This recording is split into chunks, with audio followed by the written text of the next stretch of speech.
Hello dear students, hope you all fine. So in continuation with this chapter of mechanical properties of fluids, today we will continue the chapter. This is the second video on this chapter. So आज हम लोग discuss करेंगे few things related to fluid pressure. ठीक है, fluid pressure मतलब fluid pressure की वजह से क्या क्या चीजें हो सकती हैं या fluid pressure का कंडीशंस कैसा होता है, वो सारी चीजें आज हम लोग सीखेंगे. ठीक है. सो पहला जो टॉपिक है वो है पास्कल्स लॉ. Pascal's law. ठीक है. तो ये क्या लॉ है, पहले लॉ को समझते हैं. मान लीजिए आपके पास एक कंटेनर है. This is a container. Okay. Now this container contains some fluid. ठीक है, फ्लूइड है. अच्छा, हमको पता है कि जो फ्लूइड है इट इज ऑफ फ्लूइड मतलब it can be a liquid, it can be a gas. ठीक है, it can be a liquid और it can be a gas. Anything which flows is identified as fluids. Okay. अच्छा, मगर इस chapter में mechanical properties of fluids जो chapter है, इसमें जो हम लोग एग्जांपल्स पढ़ते हैं, जो कंडीशंस पढ़ते हैं, वो मतलब नॉर्मली लिक्विड को लेके समझाया गया है. ठीक है, बट ऐसा नहीं है कि वो it is not applicable for gases. It is equally applicable for gases, but just to visualise. ठीक है, क्योंकि गैस तो नॉर्मली दिखता नहीं है, तो विजुअलाइज करने के लिए लिक्विड थोड़ा इजी होता है, तो इसलिए जो एग्जांपल्स लिए गए हैं वो लिक्विड लेके गए हैं. ठीक है, but these are equally valid for gases. ठीक है. तो पास्कल्स लॉ समझने के लिए हम लोगों ने क्या किया, हम लोगों ने कंटेनर लिया और इसमें एक लिक्विड डाल दिया. सपोज पानी है. ठीक है. अच्छा, अब क्या किया, यहां पे तीन लोकेशन लिए हैं पानी के अंदर, कंटेनर के अंदर. Location A, location B and location C. तीन लोकेशन. अब ये लोकेशन कैसे है, these are at same depth d. ठीक है. अच्छा, अगर डेप्थ डी सेम होगा तो हाइट भी तो सेम होगा. डेप्थ सरफेस से मेजर करेंगे, हाइट नीचे से मेजर करेंगे. ठीक है. तो डेप्थ सेम है मतलब हाइट सेम है. इन तीनों का डेप्थ सेम है और हाइट सेम है. अब यहां पे एक कंडीशन भी है, एडिशनल कंडीशन, कि जो ये फ्लूइड है it must be at rest. ठीक है, fluid at rest. Fluid at rest मतलब इसको आप ऐसा भी बोल सकते हैं कि हाइड्रोस्टैटिक कंडीशन. Hydrostatic condition. तो अगर ये फ्लूइड रेस्ट में है, ठीक है, तो at locations which are at same depth or same height, the fluid pressure will be same. ठीक है. For fluid at rest, pressure at locations which are at same depth or same height, it will be same. So that is known as Pascal's law. ठीक है. Pascal's law in hydrostatics भी बोल सकते हो या simply Pascal's law भी बोल सकते हैं. ठीक है. सो पास्कल्स लॉ का स्टेटमेंट क्या लिखेंगे, pressure in a fluid at rest is same at all points if they are at same height. ठीक है. तो इसमें इंपॉर्टेंट चीज क्या है कि जो फ्लूइड है it should be at rest and the points should be at same height. ठीक है. तब pressure will be same. Pressure in fluid at rest is same at all points if they are same height. ठीक है. Same height की जगह same depth भी लिख सकते हैं. ठीक है. सो ये हो गया पास्कल्स लॉ. ठीक है. Now let us prove this law. Okay. देखिए, इसके प्रूफ को समझने के लिए मान लीजिए कि this is a container. Okay. This is a container and this contains some fluid at rest. Okay. This contains some fluid at rest. Okay. अच्छा, यहां पे एक प्रिज्म जैसा एलिमेंट, प्रिज्मेटिक मतलब ऐसा, ये एक सरफेस है, इस साइड एक सरफेस है, यहां पे एक सरफेस है और ये एक सरफेस. ठीक है. तो प्रिज्मेटिक एलिमेंट, प्रिज्मेटिक मतलब प्रिज्म जैसा एलिमेंट, वो कंसिडर किया है. ठीक है. मतलब यहां पे कोई चीज नहीं है. ठीक है. हम लोग फ्लूइड ही है. फ्लूइड में एक ऐसा कुछ एक सरफेस कंसिडर कर रहे हैं कि जो कि प्रिज्मेटिक है. ठीक है. एक सरफेस ऐसा ले रहे हैं, एक सरफेस ऐसा ले रहे हैं, एक सरफेस थोड़ा स्लैंडिंग है. ठीक है. मतलब एक हो गया आपका जो फेस है वो ए बी डी ई है, एक है आपका ए ई एफ सी. ठीक है. ए ई एफ सी ए, और एक हो गया b d f c b, ये वाला. ठीक है, मतलब हम लोग क्या कर रहे हैं, हम लोग सरफेसेस ले रहे हैं जो कि अलग अलग ओरिएंटेशन में है, अलग अलग ओरिएंटेशन में, ठीक है। बट एक बात आपको ध्यान रखना है कि ये जो प्रिज्मेटिक एलिमेंट हमने ड्रॉ किया है, this element is actually not this big, this element is very small, okay, very small, such that ये जो तीन सरफेसेस है ना, वो तीनों सरफेस एक्चुअली एक ही लोकेशन में है, but they have different orientation. मतलब ओरिएंटेशन ऐसा हो सकता है, ऐसा, ठीक है, ओरिएंटेशन नीचे ऐसा हो सकता है फेसिंग अपवर्ड, ओरिएंटेशन थोड़ा टेढ़ा भी हो सकता है, ठीक है। तो हम लोग ये प्रूव करने वाले हैं कि जो प्रेशर है वो ओरिएंटेशन के ऊपर डिपेंड नहीं करेगा, एज लॉन्ग एज ये जो तीनों सरफेस हैं, ठीक है, ये तीनों सरफेसेस एक ही लेवल में है, ठीक है। मैं ये जो प्रिज्म का एलिमेंट, प्रिज्मेटिक एलिमेंट, इसको मैं छोटा इसलिए कंसिडर कर रहा हूं कि ये छोटा तब छोटा होगा, if it is small then only we can assume that these three surfaces are at the same level, and if these three surfaces are at same level then only we can say that pressure is same, because Pascal's law में हम लोगों ने क्या बोला, Pascal's law में हमने बोला कि pressure will be same only when the these points are at same level, same depth or same height, okay। so ये जो basically ये जो structure है, ये we are assuming that it is such a large structure but actually it is very small, just a small dot, okay, small dot, and we are considering three surfaces with different orientations, okay। अच्छा, now suppose नीचे से जो pressure create हो रहा है, ठीक है, pressure किस लिए क्रिएट होता है, बिकॉज ऑफ फोर्स पर यूनिट एरिया। सो इस साइड से जो फोर्स लग रहा है वो है F A, ठीक है, force is always normal to the surface, so F A, ठीक है, it is acting from the downward direction, the upward direction, downward surface, so this FA is acting in the upward direction, ठीक है। Similarly ये जो surface है, ये surface ऐसे है, इसमें फोर्स ऐसे लग रहा है normal, so this is FB and this is FC, okay। now this angle is theta, ये वाला एंगल थीटा है, ठीक है। अच्छा, अब इसको थोड़ा सा मैं यहां पे ड्रॉ करता हूं, देखिए ये वाला जो सरफेस है उसको मैं एक लाइन से ड्रॉ कर रहा हूं, ये लाइन, ये दिस इज BC, ठीक है, और जो FB है वो इस डायरेक्शन में है, FB is normal to BC, ठीक है। अच्छा, now this angle is theta, ये जो एंगल, ये एंगल थीटा है, ठीक है। या फिर इसको मैं थोड़ा सा और बड़ा कर देता हूं,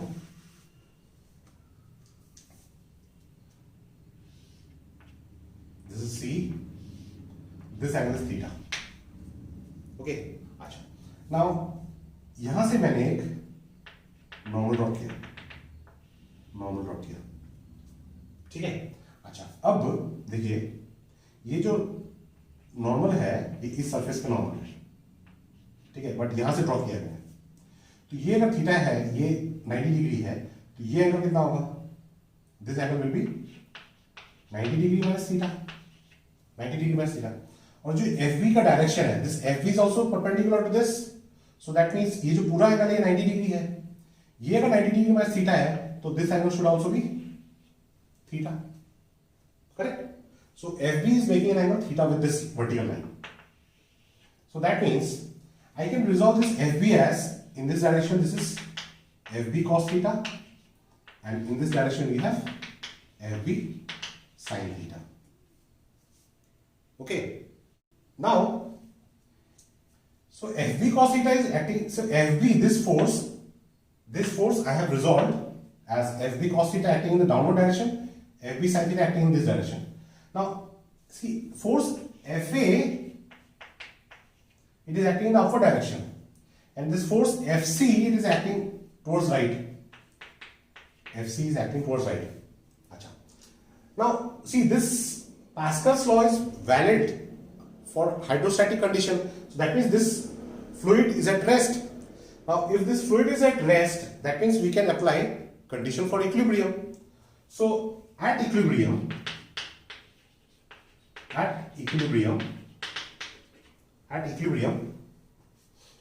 see, total downward force equal to total upward force.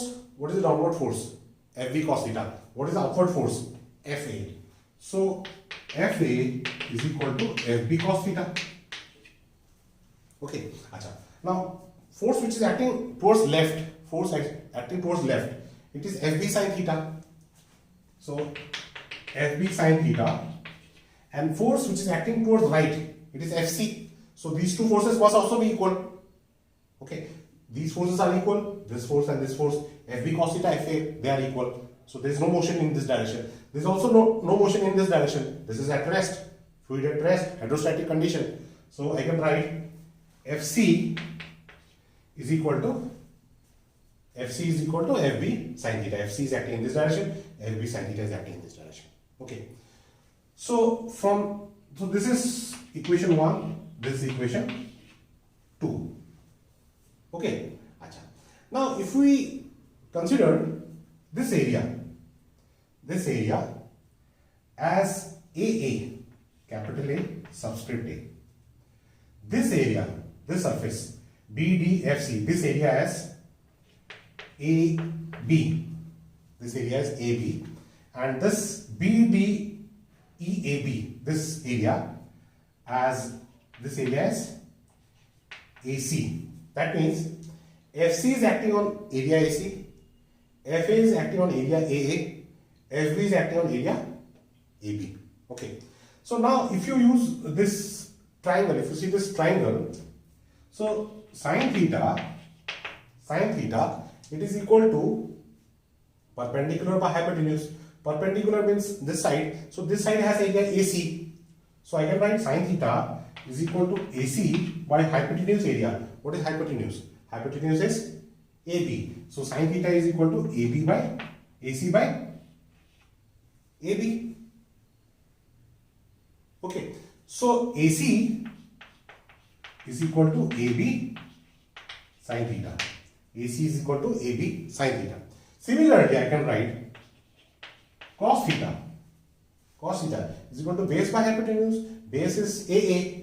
So cos theta is equal to AA by AB. AA by AB. So AA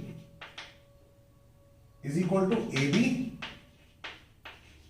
cos theta. Okay.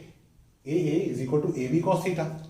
So suppose this is equation 3, this is equation 4. Okay.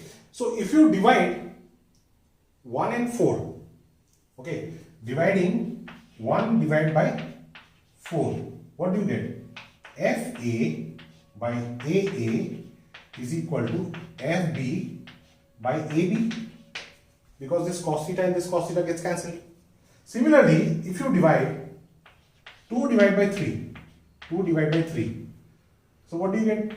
FC by AC is equal to FB by AB. So FB by AB is equal to FA by A. FB by AB is also equal to FC by AC. So if we can equate these two equations, so we get FA by AA is equal to FB by AB is equal to FC by AC. Okay, so force acting on this surface divided by area of this surface, force acting on this surface divided by area of this surface, force acting on this surface divided by area of this surface. What is force per unit area? It is pressure. So this is equal to, I can write PA is equal to PB is equal to PC. So pressure on all these surfaces, it is same. So pressure is independent of orientation of the surface. The condition is fluid pressure will be normal to the surface, and if the surfaces are at same depth or same height, fluid pressure will be same. Okay, it doesn't matter what is the orientation of the surface. Okay, so this is proof of Pascal's law. Okay, so next we will study variation of pressure with depth. Okay, Pascal's law says that at same depth pressure will be same. Okay, but that also means that if depth changes, pressure is going to change. So how it changes? Okay, so suppose this is a cylindrical vessel. This is a cylindrical vessel. Okay, and it contains some fluid. Okay, then again to visualize, समझने के लिए easy होगा, तो हम लोग मान लेते हैं कि ये पानी है. ठीक है, पानी है और इस पानी के अंदर हम लोग एक सिलेंडर ड्रॉ करेंगे। तो ये सिलेंडर वेसल सिलेंड्रिकल है, उसके अंदर पानी है। अब मैं जो सिलेंडर ड्रॉ कर रहा हूं, ये जो सिलेंडर मैंने अभी ड्रॉ किया है, ये कोई सिलेंडर यहां पे है नहीं, ठीक है। हम लोग सरफेस एज्यूम कर रहे हैं। सरफेस एज्यूम करने के लिए तो कुछ चीज चाहिए होगा ना, तो उसके लिए हम लोगों ने एक सिलेंडर एज्यूम किया यहां पे, ठीक है। सो यहां पे एक सरफेस ये हो गया, ठीक है, एक ऊपर का सरफेस हो गया, टॉप सरफेस, ये सरफेस, और एक सरफेस ये हो गया, ठीक है। तो ये जो डेप्थ है या ये जो हाइट है सिलेंडर का, वो है h, ठीक है। अच्छा, अब यहां पे जो प्रेशर ऐड कर रहा है वो P1 ऐड कर रहा है ऊपर से। Pressure is always normal to the surface. नीचे जो प्रेशर ऐड करेगा वो कितना ऐड करेगा, P2, ठीक है। अब इसका एरिया अगर A मान लेते हैं तो एरिया तो इसका भी यही होगा। तो this P1 pressure is acting on area A, top area. P2 pressure is acting in the upward direction on again area A, cross section area A, ठीक है। अच्छा, ये जो लिक्विड है इसका डेंसिटी हम लोग मान लेते हैं रो, ठीक है। अच्छा, अब देखिए ये जो लिक्विड इस यहां पे जो ये तो see this vessel is at rest, this fluid is at rest.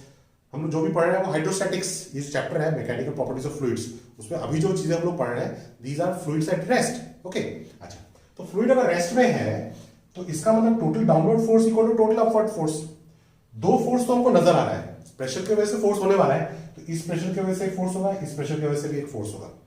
There is one more force, that is the weight of this volume of water, so that is acting in the downward direction, so that is mg, okay.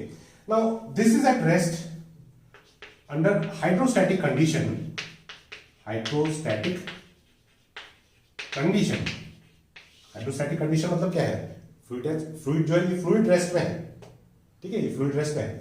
तो total downward force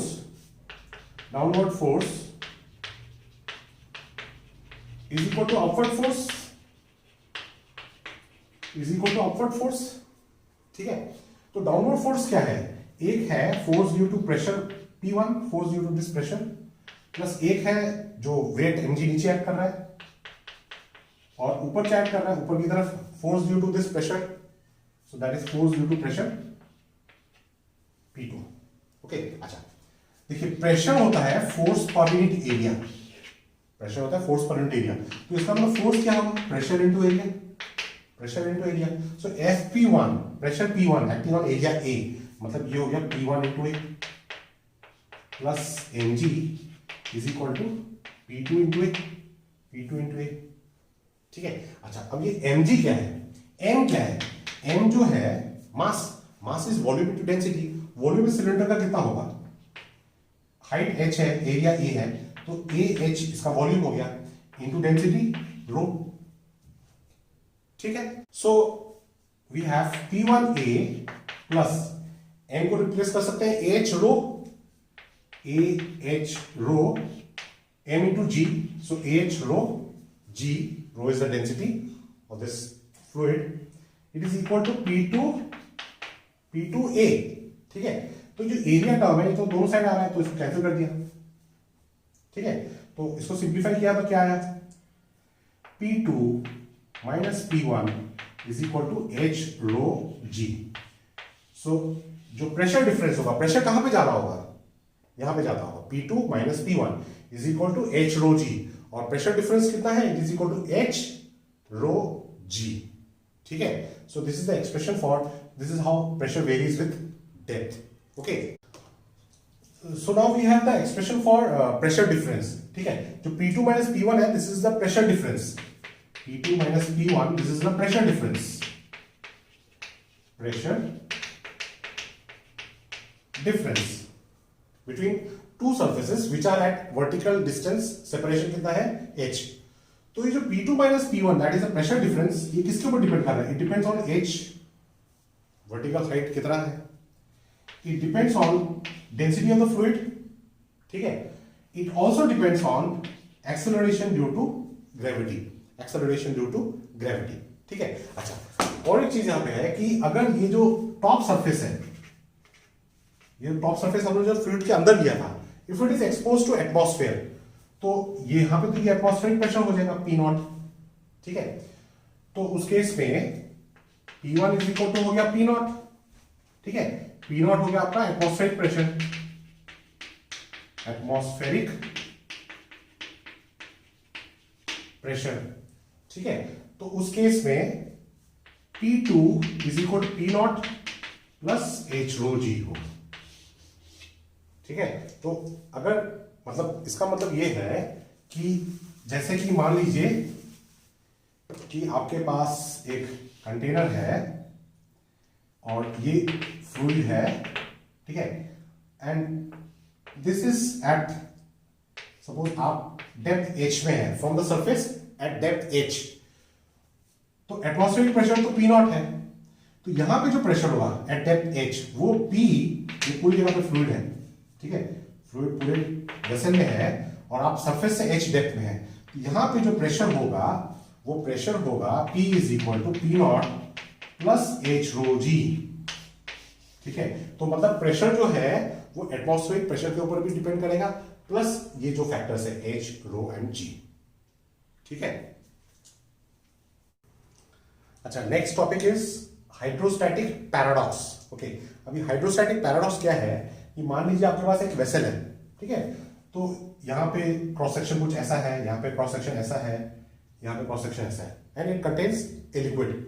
तो जो liquid है, देखिए liquid का level तो same रहेगा, ठीक है, irrespective of the shape of the vessel, ठीक है। तो अगर यहां पे मतलब इसके नीचे यहां पे पॉइंट, इसके नीचे यहां पे पॉइंट, इसके नीचे यहां पे पॉइंट, अभी जो तीनों पॉइंट मैंने लिए ना, ये इस पार्ट के नीचे, इस पार्ट के नीचे एक पॉइंट है, this is a, this is b, this is c, and obviously जो डेप्थ है सबका तो सेम होगा।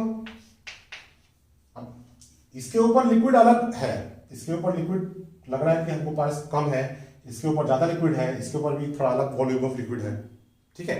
बट जो प्रेशर होगा, प्रेशर इन सब के ऊपर डिपेंड नहीं करने वाला है, क्यों? क्योंकि प्रेशर तो हाइट, डेंसिटी इनके ऊपर ही डिपेंड करता है। अब लिक्विड तो सेम है, लिक्विड सेम है, डेंसिटी सेम होगा, यहां से वहां तो जी चेंज होगा नहीं, ठीक है। अब यहाँ पे H, यहाँ पे है, सब में H सेम लिया है, तो इसका मतलब यहाँ पे प्रेशर भी सेम होगा, ठीक है। It is independent of shape of the vessel, so this is known as hydrostatic paradox, okay. But ये हाइड्रोस्टैटिक कंडीशन इंपॉर्टेंट है, क्यों? क्योंकि ये चीजें रेस्ट में है, फ्लूइड यहाँ पे फ्लो नहीं कर रहा है, ठीक है। So this is called hydrostatic paradox.